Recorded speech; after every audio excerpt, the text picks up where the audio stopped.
Good morning, everyone. We are continuing with our money magnetism. So let's start with the prayer. Heavenly Father, Divine Mother, friend, beloved God,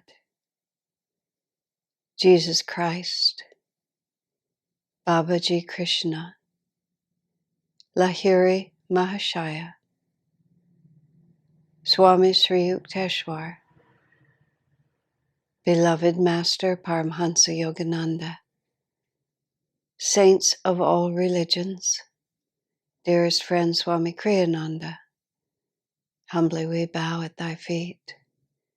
Bless us with a deep understanding of this all-important life skill. Our ambition is not to accumulate wealth for its own sake, but only to have money as a tool to serve your work, to serve the process of our own self-realization, to help others in need.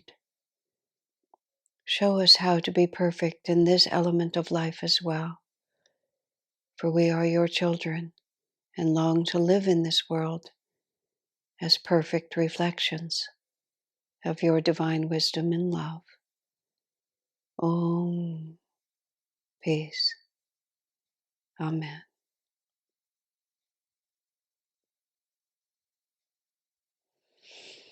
As I was explaining to you yesterday, this particular subject, I'm having a fun time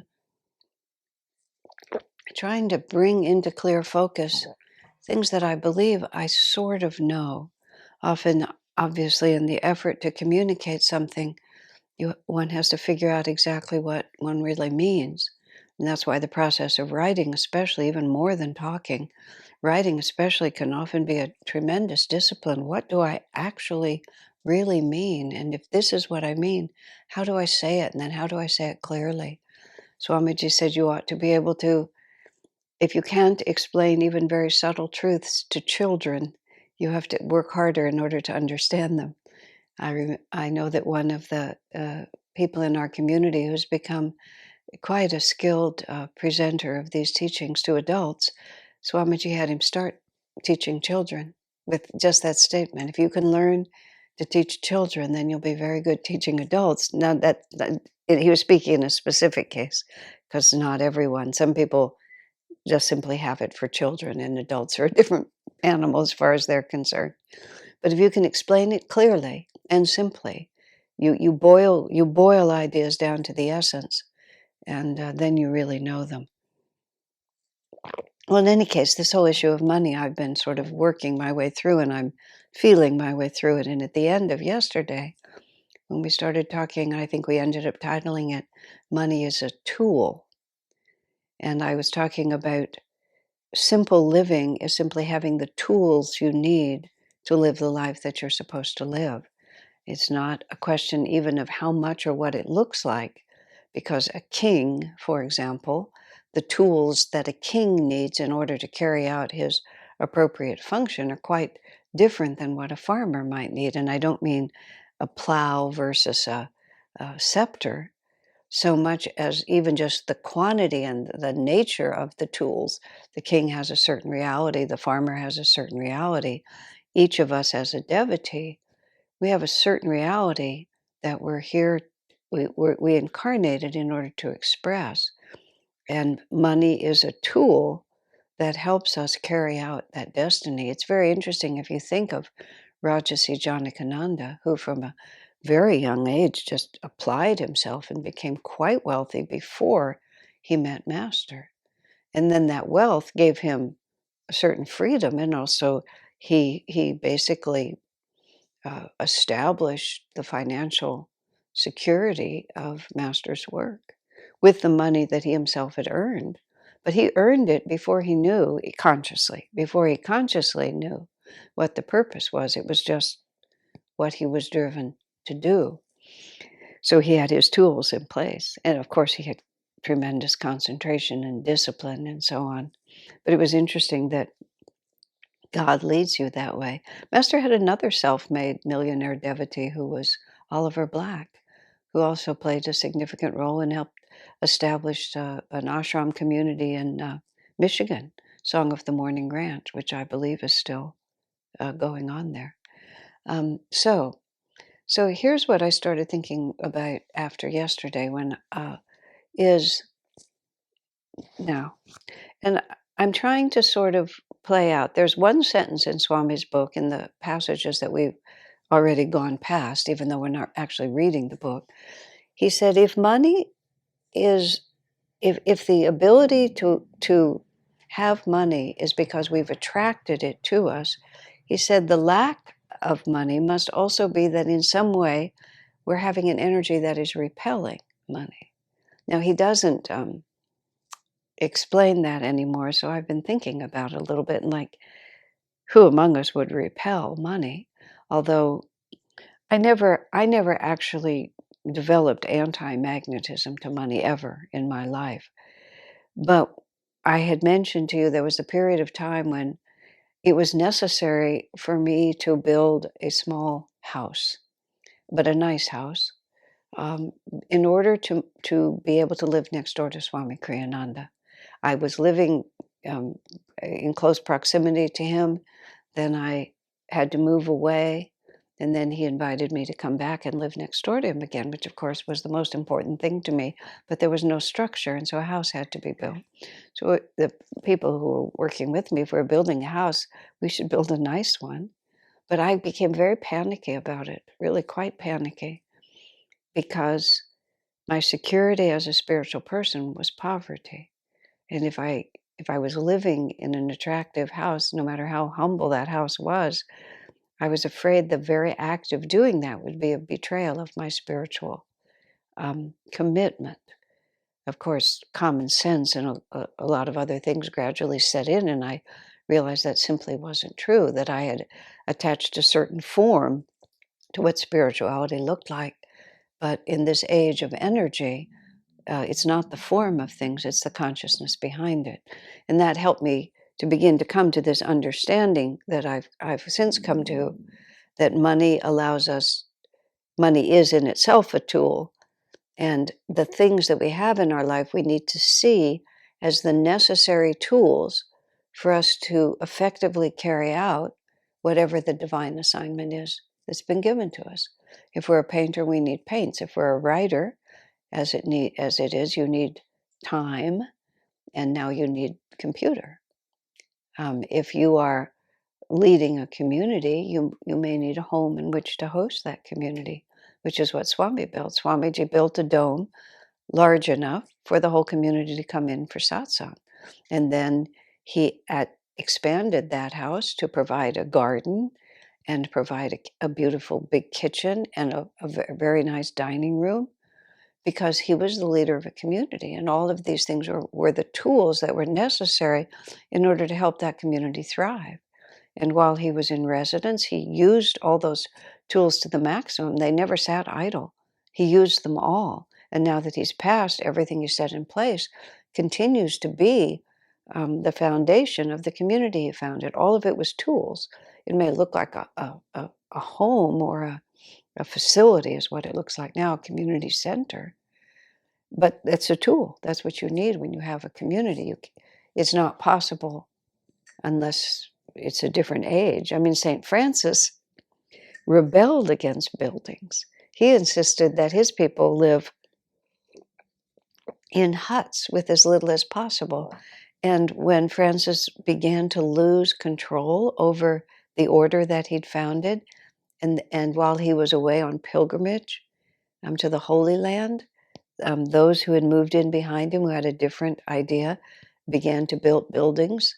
When Francis came back and saw some of those buildings, he was so irate that he literally went onto the roof and started ripping the tiles off the roof and throwing them on the ground and breaking them, ceramic tiles. Because in his case, the tool that he wanted was nothing. And to have a building he did not see as a tool for the spiritual life he was trying to create for himself and his brother monks and the women's orders that started too. Eventually, he surrendered. Francis had to surrender. He'd lost control. The power and the decision-making had gone to other hands, and he became merely an example and no longer the administrator, and he had to let it go. Just very interesting how all these cycles work. In my own case, the house was built and I lived in it for a number of years, and now it continues to serve many other people. I've been separated from it for 3 decades. It has no relationship to me, but I'm awfully glad it was built well and built attractively, because hundreds of people have benefited from it since. So it was a gift, just like Swami's building the Crystal Hermitage was a gift. So what I'm also trying to get in here is money is about magnetism, and magnetism is about energy. Energy is about divine law. So what we're trying to operate here is we're trying to tune in to more subtle laws. Now, bear in mind, and I separate myself right from the beginning, there's a whole lot of other prosperity stories, and they work on their own level. Excuse me, some of them work, and you may be able to operate them, and they're not invalid. They're just different. So now we're working in the contents of magnetizing money, how to attract what you need and when you need it. And there's Swami's a previous title for a previous iteration of this book was, let's see, using money for your own highest good. And that's also what we're talking about, our own highest good, not merely our egoic desires to have certain realities in our life. Now, our egoic desire to have certain realities like enough food and to be able to be warm and provide for the people who depend on you. This is a noble desire. It's not like merely wanting something is evil. Even when I was at my most impoverished, from the world's point of view, I felt extraordinarily wealthy and luxurious, but from the world's point of view, I had almost nothing. But I had to have a place that didn't leak, that could be heated, and I needed food. And I needed enough food, and I needed food that was congenial to my nature, and I could never go below those. Some of my friends tried to go below heat, but that never worked out very well, and Swami never endorsed that. But Francis lived without heat, without a place that didn't leak, and without food that was congenial to his nature. It was just he drew the line elsewhere, but this is where I had to draw the line. And I had to have adequate clothing also, I would say, which is the same as being warm.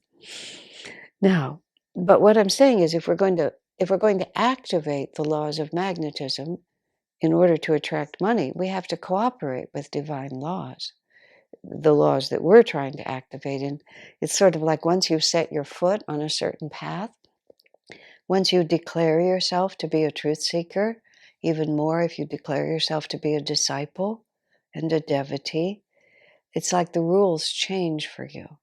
And it's sort of an odd thing. And some people can just go out and be quite successful in materialistic ways. And oddly, sometimes the devotees can't.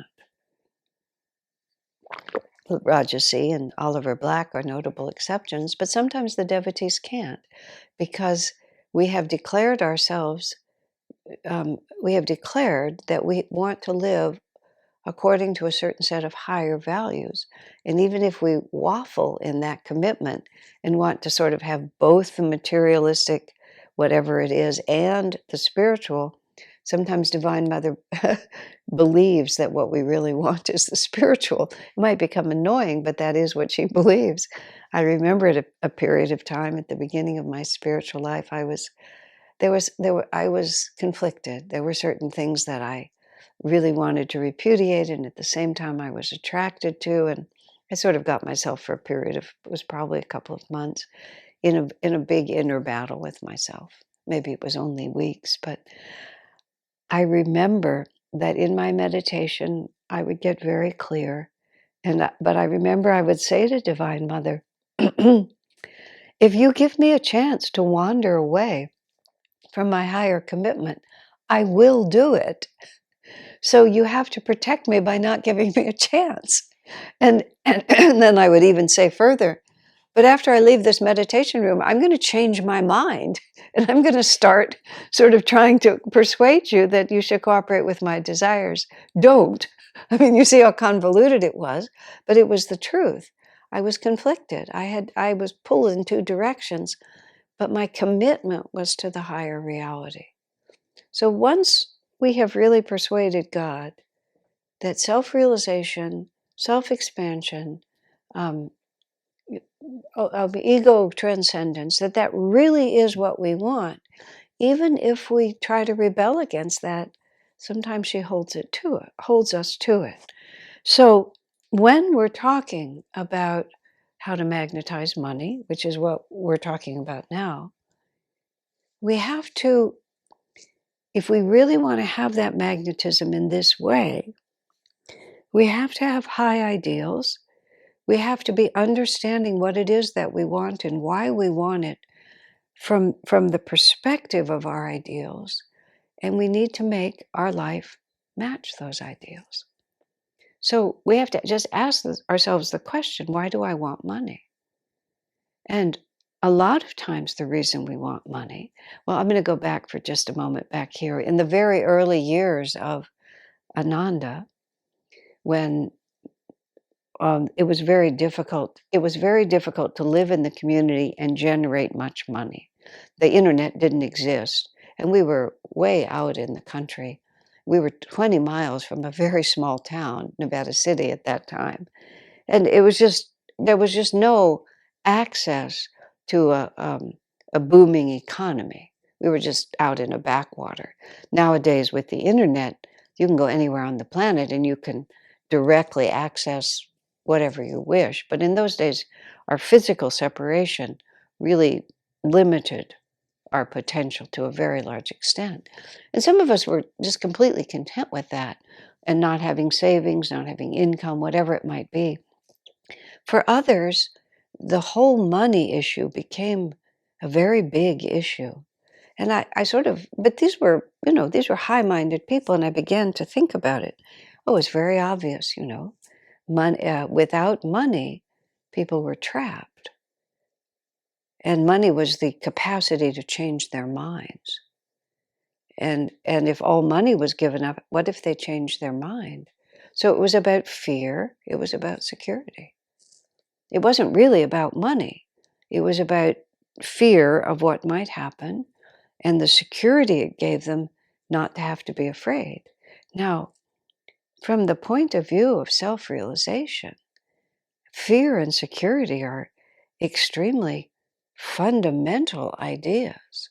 The first chakra is about our security and our fear of lack, all these many things. And when we talk about how to use the chakras in your daily life, how to understand by looking at our psychology and our emotional life, that can also give us a window into the chakras, because that which disturbs us on the conscious level is generally rising from energy in the chakras. It determines everything.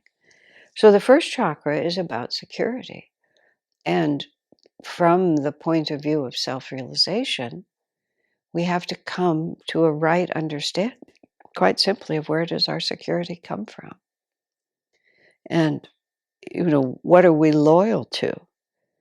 And the obvious answer, which is obvious to say, but takes a long time to really express, is the only security there is in the world is God.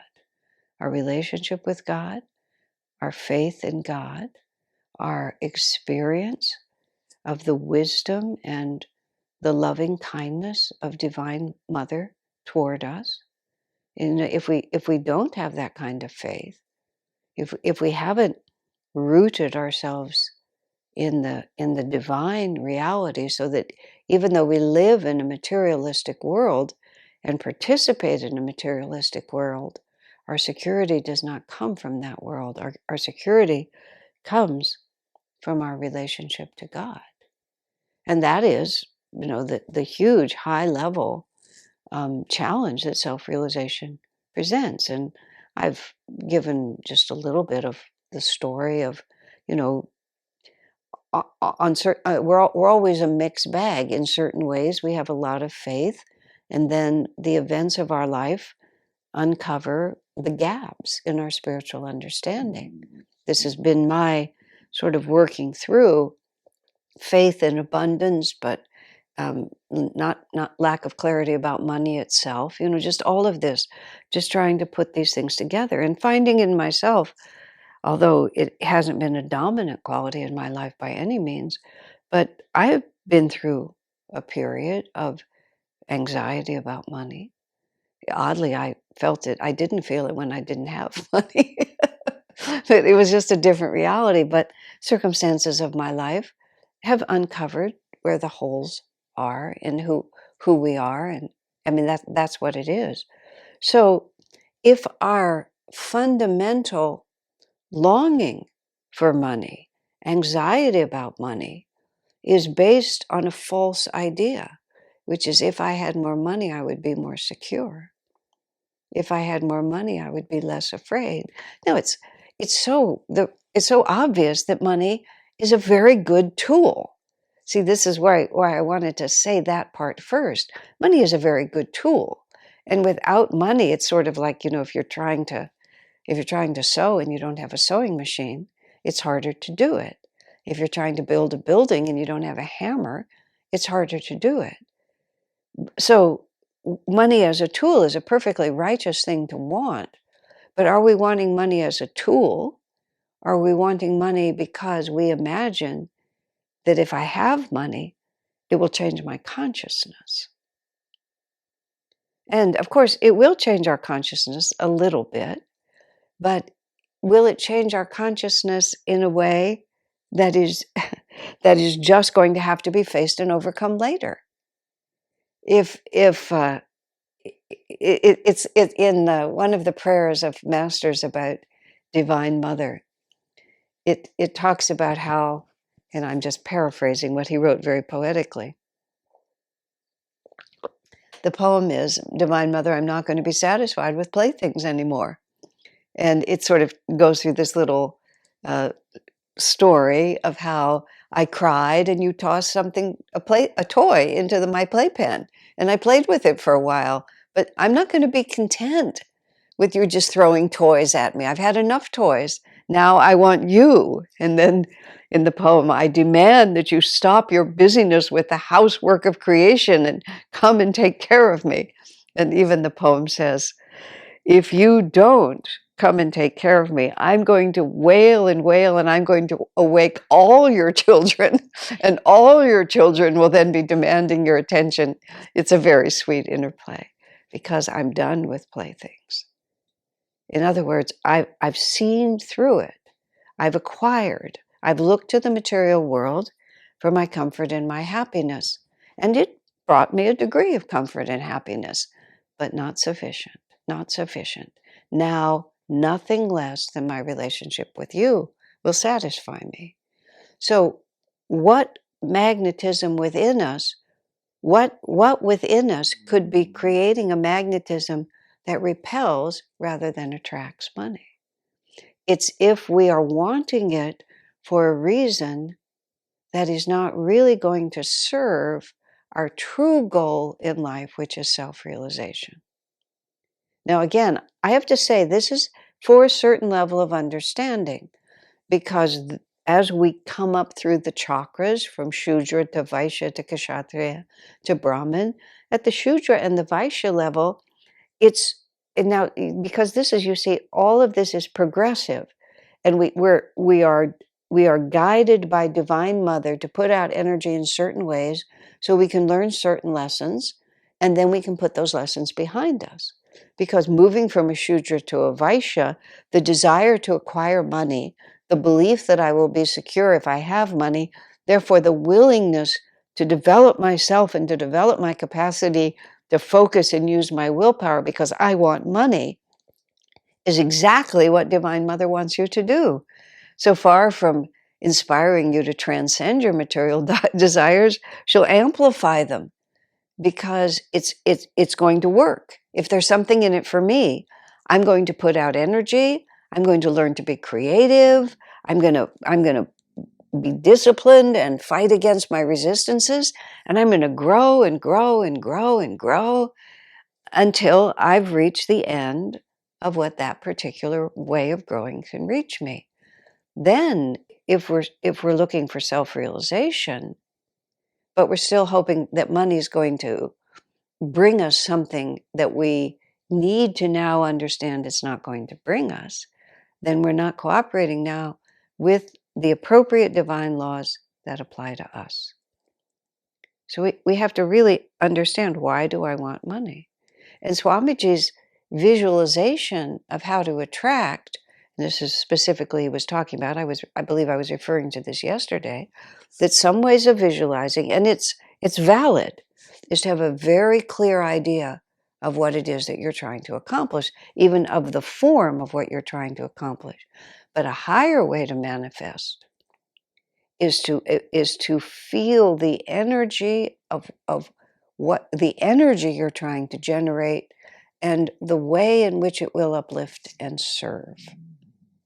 And so that's what it is that we're looking for. I want to serve. How can I serve? I found this little thing in a magazine that I appreciated it. This is Guidepost Magazine, which is something that is a gift to me every year, and I'm very happy to receive it.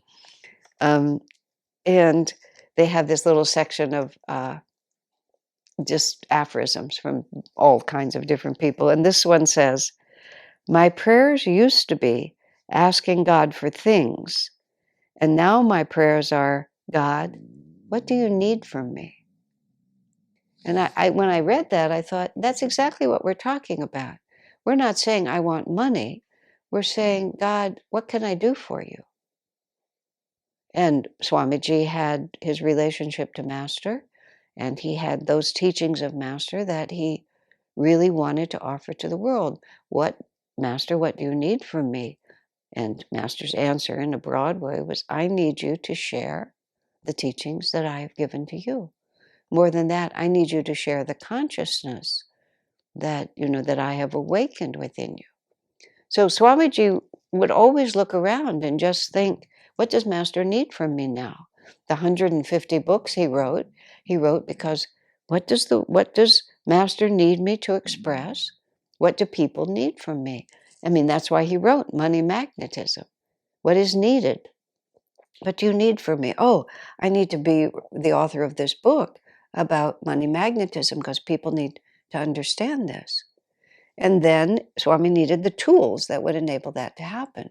And when he was visualizing the flow of energy. And then that flow of energy couldn't necessarily take a form. Master wanted communities. Swami visualized, what would a community feel like? And as part of that, the community needs a place. So, of course, the place came, and then the community needs buildings. So the buildings came. But Swami wasn't thinking, I need a building.